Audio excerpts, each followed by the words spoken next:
Good morning, sweet super friends, and welcome to the Tuesday, May 5th edition of the Sacred News and Weather. I just heard it's Taco Tuesday and it's Cinco de Mayo. So, woohoo! All right. Thanks, Spirit, for the reminder. Um, I gotta tell you guys, I have not had a full night's sleep. Actually, that's not entirely true. I've had two full nights of sleep whereby I went to bed at, 9:30, 10, 11 o'clock at night and woke up like in the morning, like 6 or 5 or 7 or whenever. I've had two full nights of sleep since the 10th of April. And my human self is starting to get a little wonky. My spiritual self gets really deep and comes really even further online. My bestie and business partner Eden likes to call it the God phone. She likes to call me the God phone when my body is breaking down, whether it's because of physical illness or lack of sleep, which she knew me when I was working night shifts. She actually lived with me when I was working night shifts as a nurse. And so, like, it was her favorite thing to do to tap into the God phone when I came home from work. She'd be like, "Hey, can I run this by you?" And I would be like, "Da-da-da-da." She'd be like, "Thanks, God phone." And that would be that. And I'm very much feeling that energy of like the human is not doing a very good job of humaning, but the channel is very tapped in and tuned in. And with that said, I'm probably going to try and timestamp today's message because I have a very, very, very specific message. I don't know if you all know this or if I talk about this here, but I am very much a medium. I'm not a medium in the sense that I can go on Oprah and I can random people in the audience. I can bring forward the person on the other side of their choosing. The way my mediumship tends to work is if there is something up for healing for you, and that person, that being has something for you, they will come forward. I can invite them forward. They don't always come forward.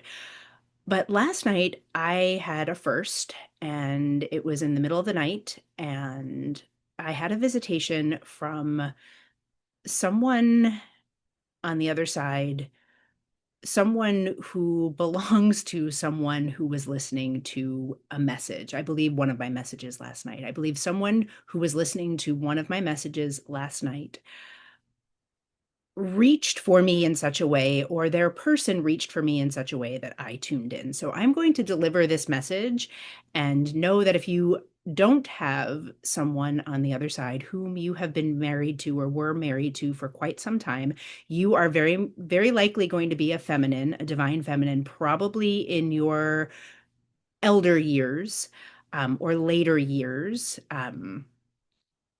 I want to say crone years because that doesn't delineate age, but you were married for a fairly long time or you were together for a fairly long time. You are in a feminine body right now. You are the living widow. You are the living wife of someone named Vern or Vernie or Vernon or Bernie and maybe Benny, but the way I was hearing it over and over again was Vernie, Vernie, my Vernie, my Vernie, my Vernie. And you were preparing for his celebration of life, and you didn't feel much like celebrating. And he really wanted me to come to you. He didn't want me to really pay much attention to him. He wanted me to go to you and help you come to a place of peace. And so he sent me to your home, which I see as your temple. And what I felt like I was doing was really clearing your temple space with you, side by side with you. And I feel like you are very likely in England or New England. I was in your home, and my job was just to be with you. And I swept your floor and I polished your counter and we put out candles and I made the coffee and the tea. And it was you were doing it, but I was with you. And I was just letting you know that it's okay to be in the depths of your grief, but it is okay also to find the joy in all that you had together, and to also look at the painful parts of what you had together, and that looking at both and that turning it all over in your heart and in your body does not make you guilty or wrong. Your marriage, your relationship was all of those things, and you get to look and turn over all of those things. And there was this feeling of, I can't face those people. And your garden was set up. I helped you set up your garden to receive the people who were coming for his celebration of life. And the work that we did together was to sweep out your temple, to your temple space, your emotional temple, your spiritual temple, your heart space, so that you could go.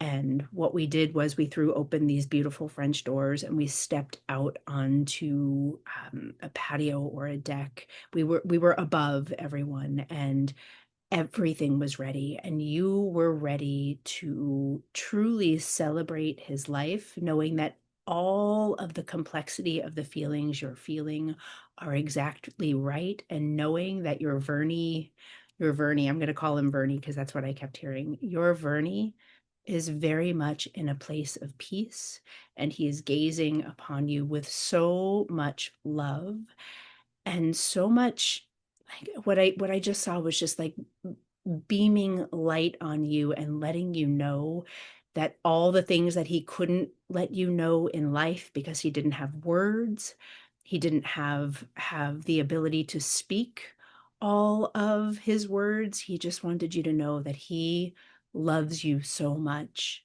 and that he wants you to have all of the feelings, and he also wants you to be able to celebrate and then really step deeply into the next part of your life. You have a lot more life to live. You have a lot more life to live, and he wants you to live it from a place of peace and joy and deep satisfaction. So, if this is your message, please let me know. I'm happy to share more with you. I'm happy to get on a call. I'm happy to get on a Telegram or a WhatsApp with you. Um, I'm just happy to share it. It really brought me some joy in the middle of the night, and I know it was from this group, and I know that I don't know you. Um, and you probably were listening to one of my recent messages, um, something last night. So if it wasn't one of my recent messages, you were listening to something that I offered, one of my offerings last night. All right, I'm going to leave that, and I'm going to go to a different place. And I'm just going to look at the time here. Okay. As with everything I channel, take what resonates, leave the rest behind. I'm coming back into that place of the challenge in speaking the language of the divine feminine when speaking about relationship. I'm coming back into that place, and I'm very likely picking up on that same energetic thread that we've been following. And I'm going to share a personal story with you because my bestie and business partner has been urging me to begin talking about this particular piece of the awakening of the divine feminine in a way that begins to dispel a little bit the myth of twin flames, which I know it's going to make some of you mad. It's it's not it's not that I don't believe deeply in deep etheric connections. It's not that at all. I believe deeply in them. But I think the problem of what's happening as our mystical, magical, particularly women, all of us are beginning to wake up to what's possible for us. But our mystical, magical women are ahead of the game, ahead of many of our men. And so a lot of what we are feeling, a lot of what we are picking up on from our partners or ex-partners or like out in the world, a lot of the energy we're picking up on, though it is very much real, we're getting stuck on the idea of what's possible because of what we feel in the etheric realm.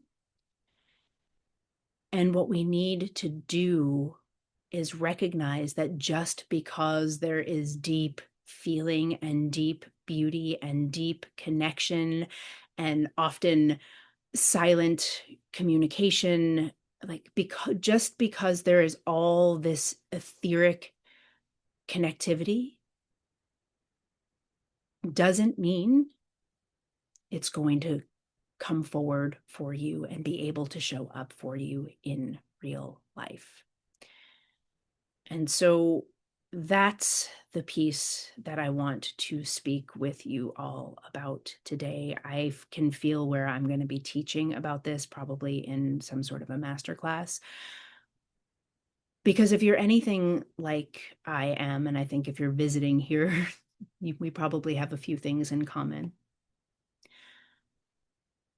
You have been picking up on silent cues from people, arguably your whole life, but really in the last many years, however that is for you, whether it's the last 6 months or the last 6 years or the last 10 years or the last 16, it doesn't really matter. You have been picking up on language and connection and experience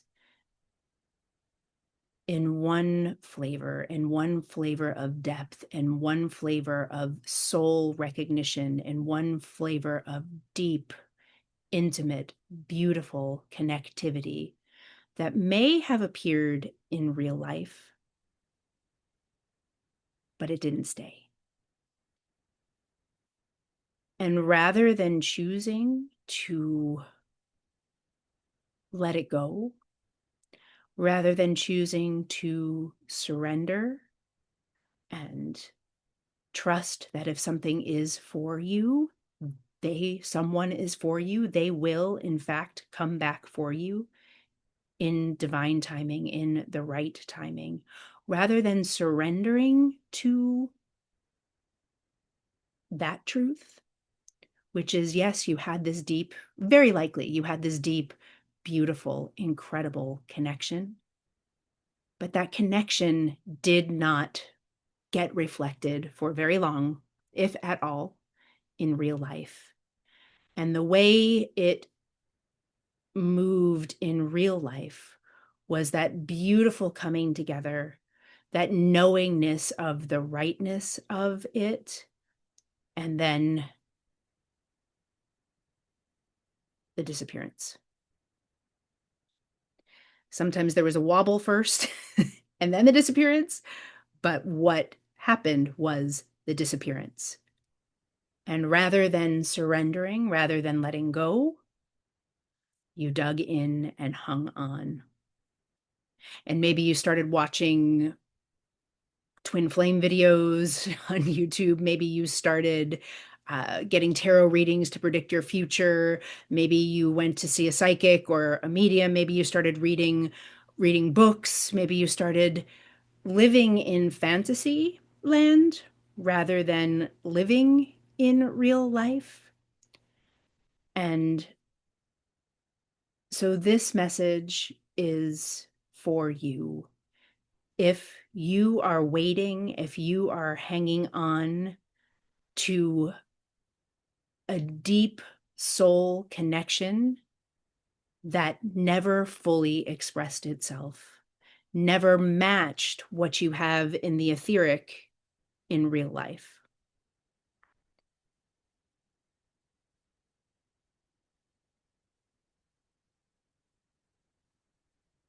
I just want to see, there's so many places I can go. I think what I need to do is tell you a little bit about my own story.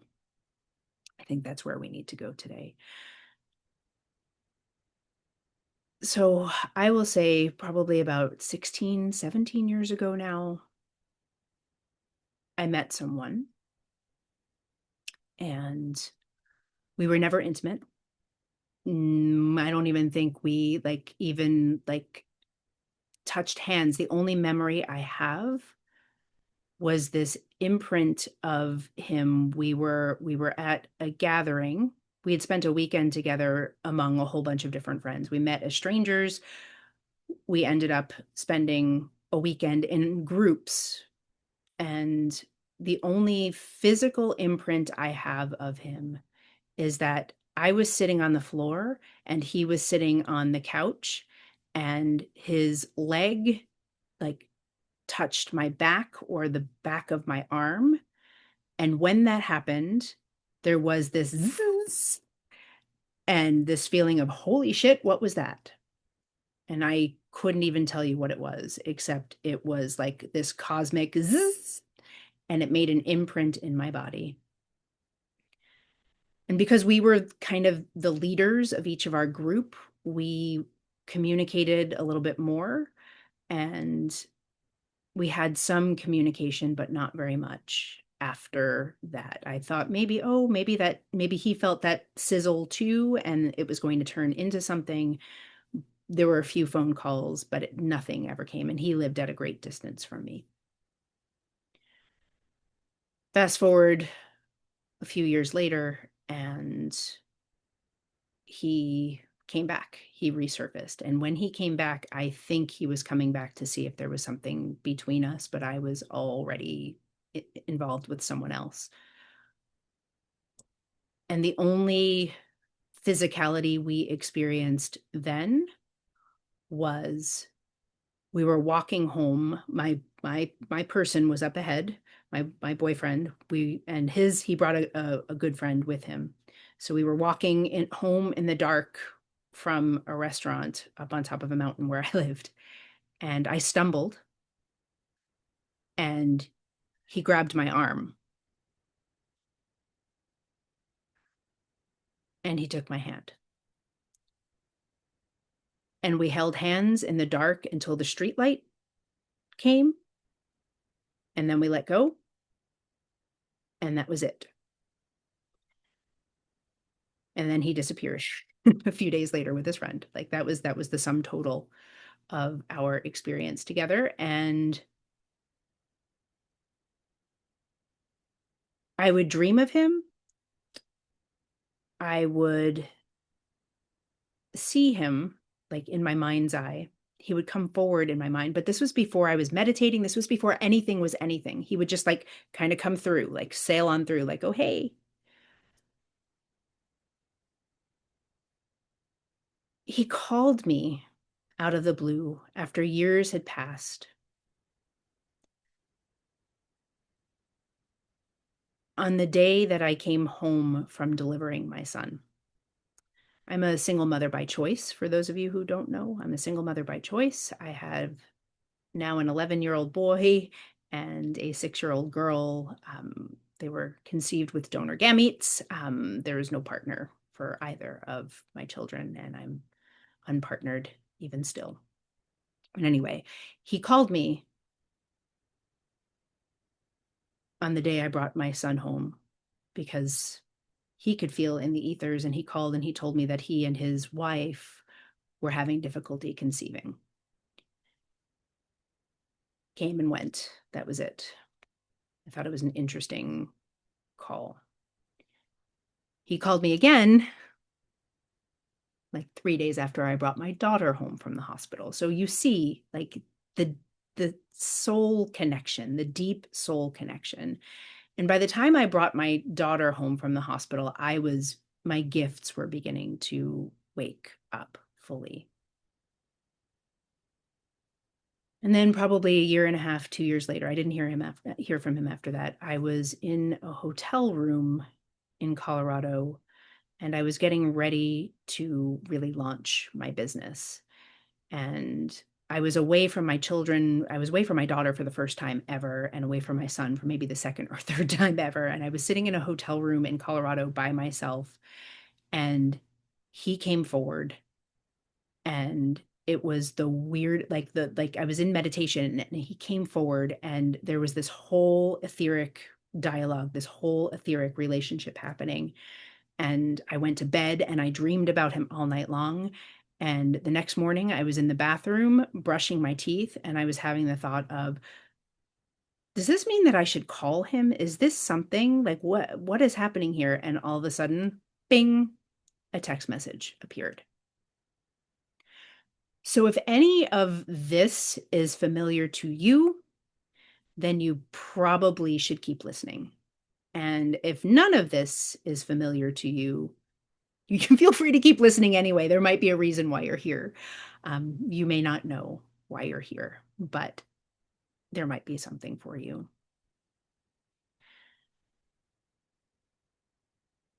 And so here's what I can say about this. This man is married. We have never been intimate. We will never be intimate as long as he's married. My work in the world is radical truth telling. It doesn't go over well when the radical truth you have to tell is, oh, I seduced a married man. Not my thing. Not my thing.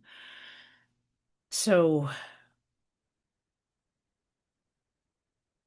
I knew he wasn't my person, but I couldn't figure out why he wouldn't leave me alone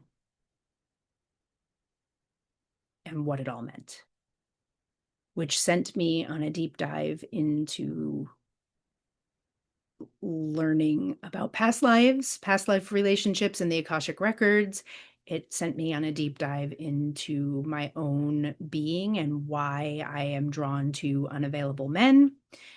It brought me into a deep dive of my own shadows and all of the ways that I have been choosing relationships that can exist beautifully in the etheric, but can't come all the way forward in real life. And that's wounding. That is wounding from childhood, where love was never secure, where it was um, offered either in full volume, you're so wonderful, I love you, look at how beautiful you are, followed by like deep rejection and I am completely emotionally unavailable to you and don't talk to me. I'm tired. Don't leave me alone. I don't want to know about it. Sarah Heartburn, you're dramatic. You're over. You're too much. Like that was my childhood. And my entire adult life has been spent being either too much or not enough and really overgiving and really getting caught in a loop of unavailable men who are very available to me on the etheric plane, but can't show up in real life. So if this is you, or if you've been on the receiving end, if you've been the man who couldn't show up, this might also be for you because I believe some of our men are waking up and they're starting to feel that deep soul connection as well. I know the man that I'm speaking of from 16, 17 years ago now. I know he feels it too because he wouldn't be calling me, even if he thinks or even if he thought in once upon a time that he was just calling to check in. Like, no, no, he was calling because we are deeply attuned to one another.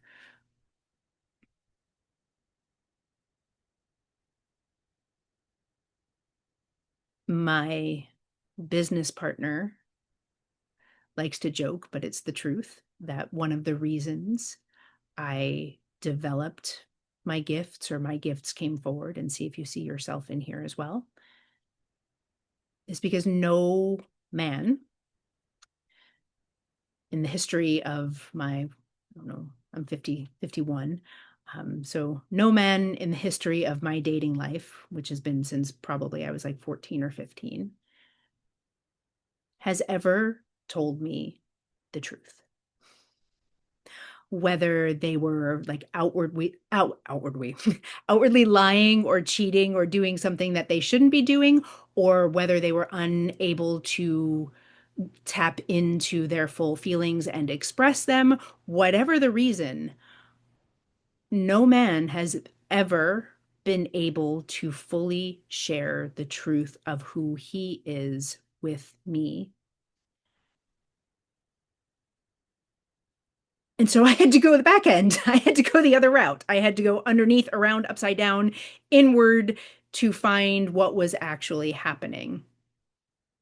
And hey, it's good. It's like it's what I do in the world now, and it's I love it. I love it infinitely more than anything I've ever done. So, it's a win, but also love, actual love, real, deep, soulful, beautiful, reciprocal, divine masculine and divine feminine love, as beautiful as it can be in the etheric plane. It needs to be here in real life for it to be real. And until your person, no matter how beautiful your relationship was, no matter how beautiful it is up here in the ethers, until your person shows up in real life ready to work, because it's work, ready to claim himself and claim you, claim herself and claim you, and choose to form and work through and be in an IRL relationship. Until that happens, you need to surrender them to the ethers. You need to surrender them to the divine. You need to surrender the love. Even that beautiful etheric, he came to me last night and it was beautiful. And I'm talking in real life for me, in my real experience. He came to me in real life, or he came to me in the ethers in exactly the way that I had been asking. I was in that middle place. I was in that middle place where I was not quite asleep and not quite awake. I was lucid dreaming, but it felt so real. And in that place, I could feel my hand wrapped around his. I could feel his hand wrapped around mine. I could feel his feet touching mine. I could feel the weight of his body on mine. I could feel the weight of his leg draped over me, and I could hear his breath, and I could feel his breath, and I could hear him say to me, "I'm here. I'm here. I haven't left. I'm right here."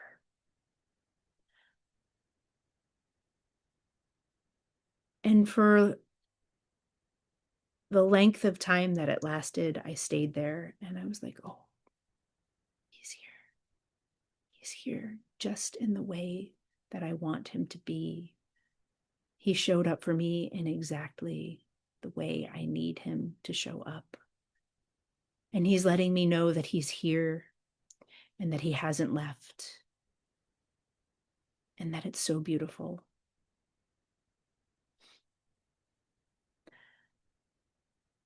And then I was like,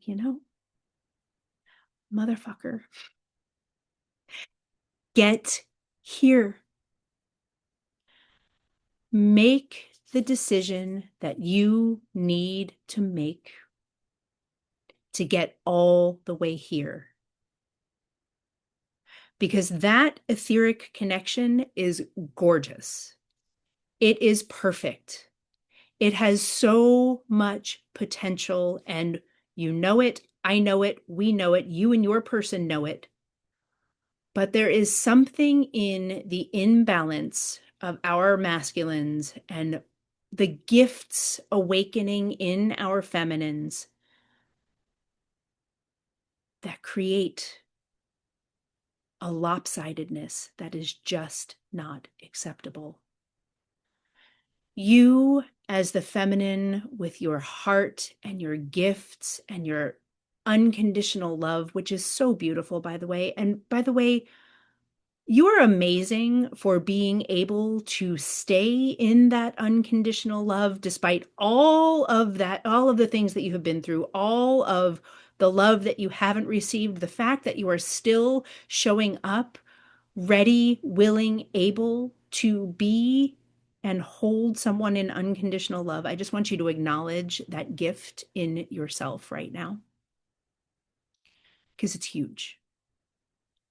It is truly divine feminine energy. It is truly divinity. Even if you're imperfect, we're all imperfect. We're humans. Remember, messy, messy human. We're all imperfect humans. But that is a gift. And we don't ever want you to lose that gift. We don't ever want you to give that gift up. We don't ever want your heart to harden. We don't ever want you to go bitter. We don't ever want that. It serves no one, least of all yourself. But our men, and it's because of what has been done to them, by the way. Like, it's not because they're bad or wrong. It is because of the way toxic patriarchy has indoctrinated them into the way they should be and into the way they're supposed to show up and the way that they have to carry themselves. And while it is not wrong that you have to be able to come all the way into yourself and choose yourself and choose from this place, there is so much negative thinking. There is so much negative chatter. There is so much when you show up in your full divine feminine love, there is so much I'm not worthy bullshit coming from over here. And they can't see that they are, and that part of their worthiness will come forward and expand and grow by their willingness to step all the way in and actually work at something in real life.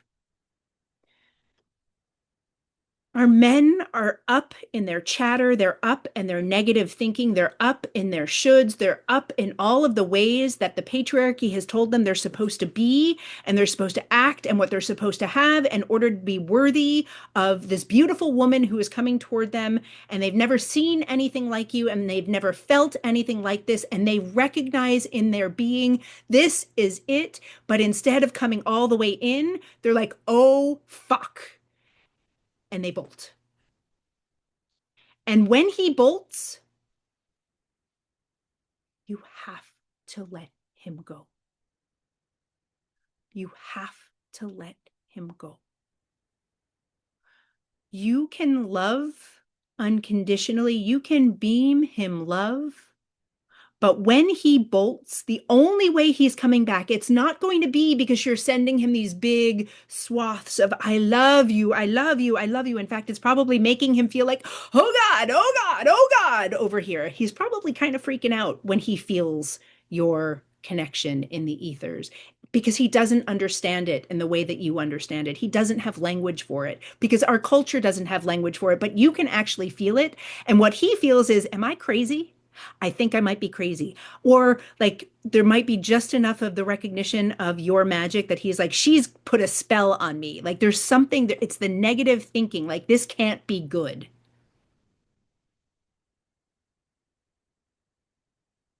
He has to come to a place where he is ready to choose himself.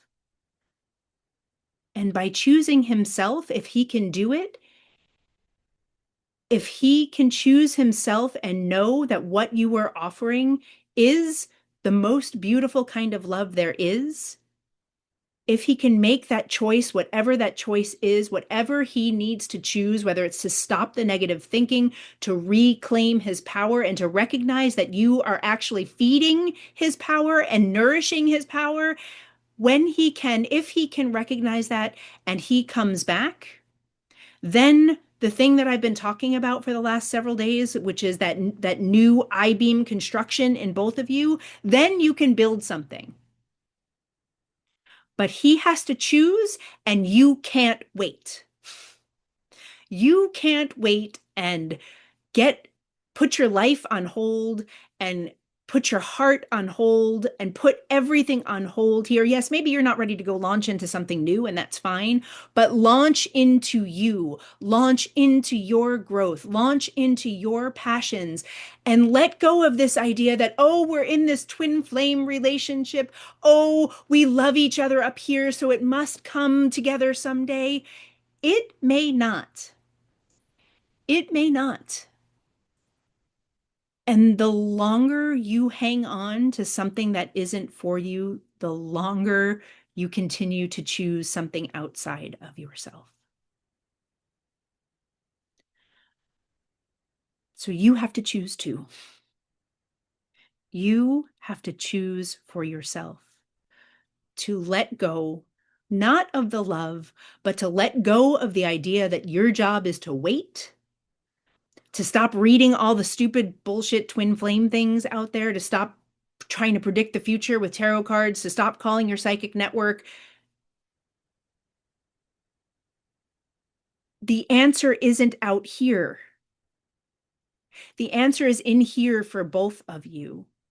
And the answer is choose yourself. Because what is for you unconditionally. If this relationship is for you, he's coming back, she's coming back. If this is for you, you're coming back together. But he needs to choose something out here, and you need to choose yourself. That's it. It's a long one. I'm going to listen to it and make sure it's okay to post. I love you all. I love all of the lessons I've had to learn and all of the men who have taught them to me. I love all of my guides who have brought me to this place. And I love that man who's over here trying to choose. And I'll love him whether he chooses or not. But I'm not waiting. And I'm choosing me. And you need to choose you. Hey, like, share, subscribe. Let me know what you think. Tell your friends. I'll see you tomorrow. Bye-bye.